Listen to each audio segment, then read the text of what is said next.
राधे राधे। देखिए, मनुष्य शरीर आपको मिला है भगवान की भक्ति के लिए, क्योंकि अन्यान्य जितने भी विषय भोग हैं, काम वासना आदि कह लीजिए, इंद्रियों का विषय भोग कह लीजिए, ये बाकी शरीर में आपको प्राप्त हो चुके हैं अनंत बार। और मनुष्य शरीर भी अनंत बार मिल चुका है और अनंत बार ये सब चीजें प्राप्त हो चुके हैं। लेकिन कभी भी परमानेंट हैप्पीनेस नहीं मिला। टेम्पररी सुख मिलता है, कुछ क्षण के लिए मिलता है, वो छिन जाता है। वास्तव में तो देखिए, ये मनुष्य शरीर जो आपको मिला है भगवान की भक्ति के लिए मिला है। मान लीजिए आप ब्राह्मण कुल में जन्म हुए हों, आपको बहुत अच्छा सुंदर शरीर प्राप्त हुआ है, बहुत अच्छा संपन्न परिवार है, आप बहुत अच्छे पढ़े लिखे हैं, सब प्रकार का सुख सुविधा है, ऐश्वर्य है, प्रतिष्ठा है, लेकिन अगर भगवान की भक्ति आपके हृदय में नहीं है, अगर भगवान से प्रेम आपको नहीं है, अगर भगवान को पाने की व्याकुलता नहीं है, भगवान के कथाओं से, भगवान के संकीर्तन से यदि आपको प्रेम नहीं है, तो सब कुछ पाना व्यर्थ है। आप सब कुछ प्राप्त करके भी कुछ प्राप्त नहीं किए हैं, ये कहा जाएगा, क्योंकि आपने उन चीजों को प्राप्त किया जो मृत्यु जैसे ही होगा, ये सब आपके साथ, आपके पास से छिन जाना है। इसलिए मनुष्य शरीर मिला है, मनुष्य शरीर जहां बुद्धि की बहुत महिमा है। जितने भी जीव हैं, सर्वश्रेष्ठ बुद्धिमान अगर कोई है, मनुष्य ही है। और भगवान ने आपको इतनी बुद्धि इसीलिए दी है ताकि आप अपना कल्याण कर सकें। मनुष्य शरीर आप समझ लीजिए मोक्ष का गेट है, अर्थात थोड़ा सा प्रयास करना है, गेट खुल जाएगा और आप इस भवसागर से पार हो जाएंगे।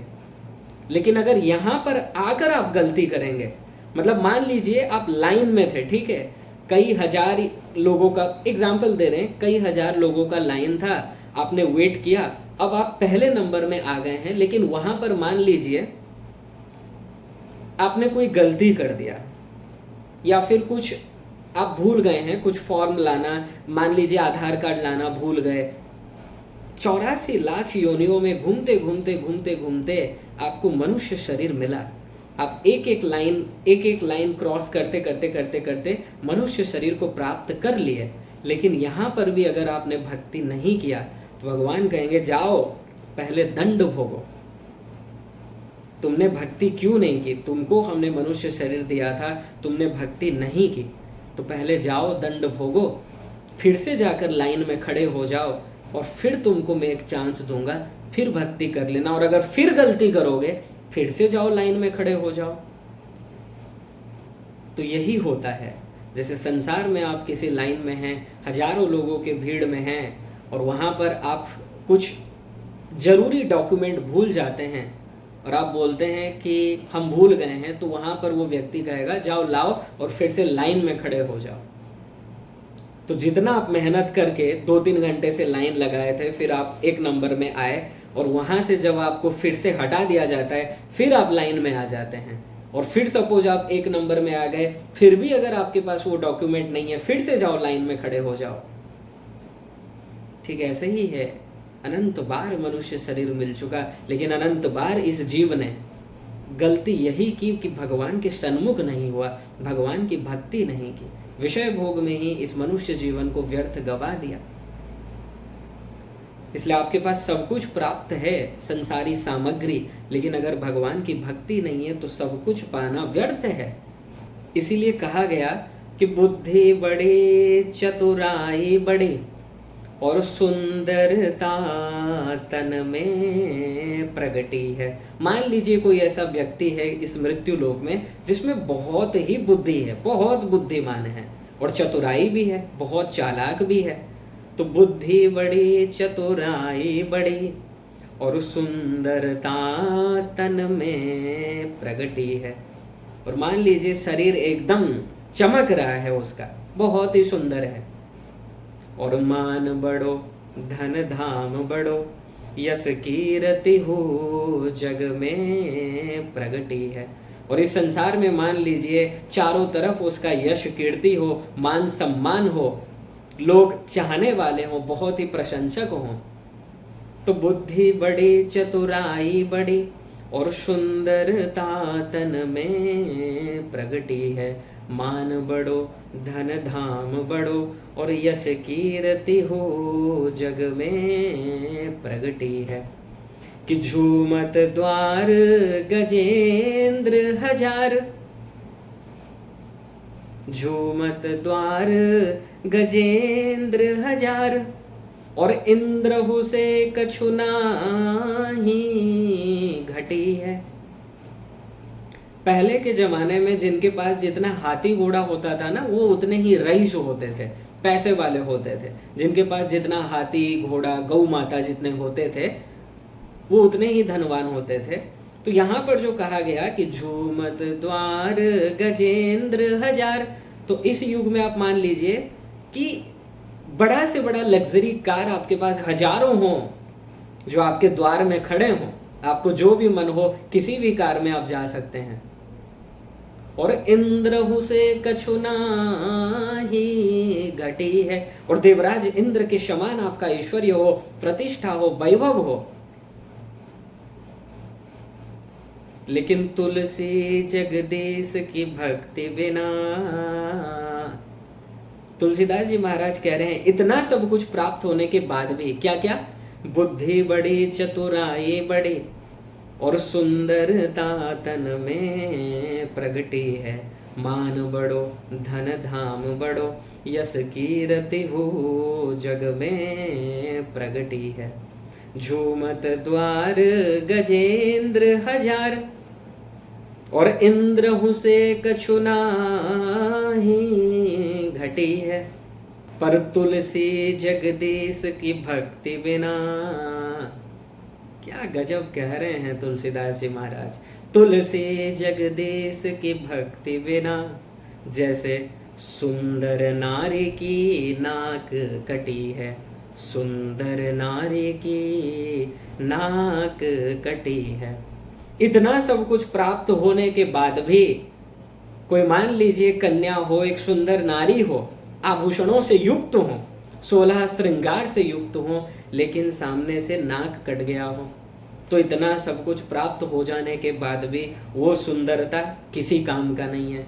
ठीक इसी प्रकार इतना सब कुछ प्राप्त हो जाने के बाद अगर भगवान से प्रेम नहीं है, भगवान की भक्ति आपके हृदय में नहीं है, सब कुछ पाना व्यर्थ है। तुलसी जगदीश की भक्ति बिना जैसे सुंदर नारी की नाक कटी है। तो बहुत ही बढ़िया से यहाँ पर तुलसीदास जी ने बताया। अब इससे अच्छा, इससे बढ़िया और क्या आपको बताना है, बताइए। इससे अधिक महिमा और आप क्या जानना चाहते हैं भक्ति की। ये मनुष्य शरीर घूमने फिरने के लिए, खाने पीने के लिए, विषय भोग के लिए नहीं मिला है। ये वो शरीर है, देवता जिस शरीर के लिए तरसते हैं। ये वो शरीर है कि न मानुषम विनान्यत्र तत्व ज्ञानम तु लभ्यते। ये शरीर है कि अगर यहाँ पर आपने गलती की, फिर से उस लाइन में खड़े होना पड़ेगा, 84 लाख में घूमना पड़ेगा। इह चेदसकत बोद्धुम प्राक् शरीरस्य विस्रस ततः सर्गेषु लोकेषु शरीरत्वाय कल्पते। कठोपनिषद 2, 3, 4 कठोपनिषद में बताया गया, अगर मनुष्य शरीर प्राप्त करके आपने भगवान की भक्ति नहीं की, भगवत प्राप्ति नहीं किया, भगवान के लिए व्याकुलता उत्पन्न अगर नहीं हो रहा है, आपने इस जीवन को व्यर्थ गवा दिया। भले ही कितना भी आपके नाम के आगे डिग्री लगा हो, या कितने भी आपके प्रशंसक हो, कितना भी ख्याति हो, पॉपुलैरिटी हो, कुछ भी हो जाए। अरे संसार में बड़े बड़े पापियों के प्रशंसक बहुत हैं, ये कोई बड़ी बात नहीं है। ये तो प्रारब्ध के अनुसार आपको मिल जाएगा कि सुत दारा और लक्ष्मी पापी के होए। सुत दारा लक्ष्मी अर्थात पुत्र, पत्नी, पैसा, बड़े से बड़े पापियों को भी ये चीज प्राप्त हो जाता है। लेकिन संत समागम हरि कथा तुलसी दुर्लभ दोए। संतों का संग मिलना, वास्तविक संत का, और फिर हरि कथा। अब यहाँ ये मत सोचना कि हरि कथा मीन्स कथा तो आजकल सभी को मिल रहा है, गली गली में कथा प्राप्त हो रहा है, तो क्या कहेंगे सुलभ हो गया है? नहीं, कथा में प्रेम होना, भावपूर्वक कथा का श्रवण करना, ये बहुत ही बिरले जीवों को प्राप्त होता है। जो भावपूर्वक श्रवण करते हैं। कथाओं में भीड़ लाखों का है, हजारों का है, लेकिन सही सही सुनने वाले 10 भी नहीं है। उस पंडाल में जहां कथा होता है, नेक्स्ट दिन, मान लो आज कथा हुआ, नेक्स्ट दिन कुछ प्रश्न पूछ लीजिए उन श्रोताओं से, 10 भी नहीं कह पाएंगे। अब ये अलग बात है अगर आप कुछ प्रलोभन उनको देंगे कि जो कल हम जो भी पूछेंगे अगर उत्तर देते हैं, इस मतलब मान लीजिए आज जो कथा किसी कथावाचक ने सुनाया, प्रवचन दिया, वो ये बोले कि इसी प्रवचन से हम कुछ क्वेश्चन कल पूछेंगे और जो भी इसका उत्तर देगा उसको कुछ ना कुछ गिफ्ट मिलेगा, तो इस प्रलोभन से लोग याद करके आ जाएंगे कि कुछ पाने की इच्छा में। लेकिन वास्तव में भगवान को पाने की इच्छा में, कि मेरा जीवन सुधर जाए, मैं भगवान की भक्ति में आगे बढ़ूं, मैं अपने जीवन के परम लक्ष्य को प्राप्त करूं, इस उद्देश्य से सुनने वाले बहुत कम हैं, 10 भी नहीं है। इसलिए कथाओं का लाभ नहीं मिल पाता है। इसलिए आज भी भारत से करप्शन कम नहीं हो रहा है, क्योंकि लोग कथा सुनने जा रहे हैं मनोरंजन के लिए, अपने कल्याण की भावना से। कथा से क्या मिलेगा, ये कथा क्या है, किनका है, कुछ नहीं समझना है। मनोरंजन करने, डांस करने, गाना सुनने, चुटकुले सुनने, कॉमेडी करने, यही करने सब कथा को जा रहे हैं, और कुछ तो चाय बिस्किट खाने कथा में जाते हैं। ऐसे में लाभ होगा आपको, खुद सोचिए। इस मनुष्य शरीर को व्यर्थ जाने मत दो। देखिए, संसार में ही हमने जो एग्जाम्पल पहले दिया कि आप 2-3 घंटे से लाइन में खड़े हैं, फिर आप पहले नंबर में आते हैं, और कोई भी अगर गलती है, कुछ डॉक्यूमेंट अगर आप भूल गए, वहां से भगा दिया जाता है, फिर लाइन में लग जाते हो, तो बहुत दुखी फील होता है उस जीव को। कितना मेहनत करके तो मेरा नंबर आया और मैंने ये गलती कर दी, तो फिर से जाओ लाइन में खड़े हो जाओ। जब 2-3 घंटे में ही आप ऐसे दुखी हो जाते हैं, फिर मनुष्य शरीर अगर आप व्यर्थ गवाएंगे, पता नहीं कितने जन्मों तक। वेद में मंत्र आया कि सर्गेषु लोकेषु, कई करोड़ों जन्म तक फिर आपको मनुष्य शरीर नहीं मिलेगा। तब सोचिए वो दुख कितना बड़ा होगा। वो यात्रा जो होगा, पशु पक्षी का शरीर मिलेगा, वो कितना पीड़ा आपको पहुंचेगा, कितना दुख आपको प्राप्त होगा। अब आस पास में तो पशु पक्षी को देख ही रहे हैं जो एक एक दाने के लिए तरस रहे हैं। कहीं अगर बारिश हो रहा है, वो पशु अगर छत के नीचे आ जाता है, लोग भगा देते हैं लाठी मार के। ये सभी हालत सभी जीवों का हो चुका है। अगर भक्ति नहीं करोगे, फिर से ये सब होना है।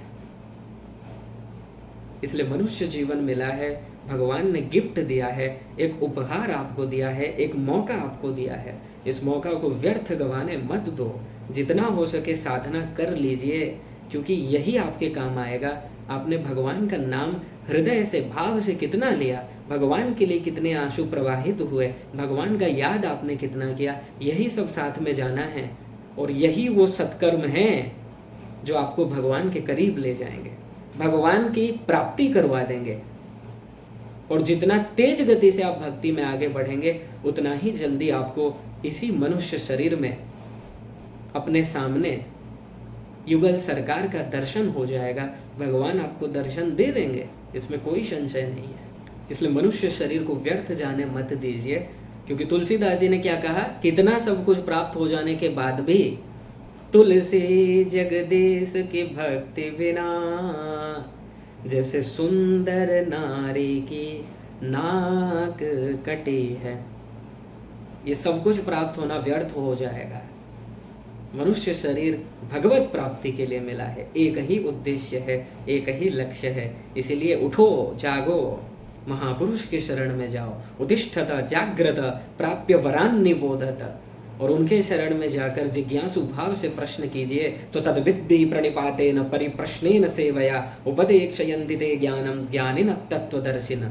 फिर वो जो उपदेश देंगे उसमें श्रद्धा रखिए, उनके वाणी में श्रद्धा रखिए, उसके अनुसार चलिए।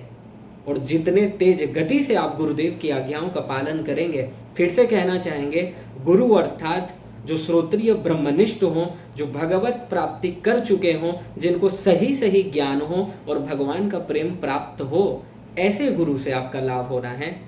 ऐसा नहीं कि कोई भी अपने को गुरु डिक्लेयर कर दे। इसीलिए तो कहा गया कि पानी पियो छान के, गुरु करो जान के। ठीक है, क्योंकि अगर गलत के पाले में पड़ गए, वो स्वयं तो पतन अपना कर ही रहा है, जितने जीव उस गलत के पाले में पड़ जाएंगे सभी को ले डूबेगा। इसलिए सतर्क रहिए, सावधान रहिए, भगवान को पुकारते रहिए, एक एक श्वास भगवान को ही समर्पित कीजिए, क्योंकि उन्हीं की कृपा से आपको श्वास मिला है, उन्हीं की कृपा से आप जीवित हैं। हर समय ये प्रयास कीजिए कि भगवान को हम कैसे रिझाएं, भगवान को कैसे प्रसन्न करें, उन्हीं का ही नित्य स्मरण करें। इसी के लिए ये शरीर मिला है। राधे राधे।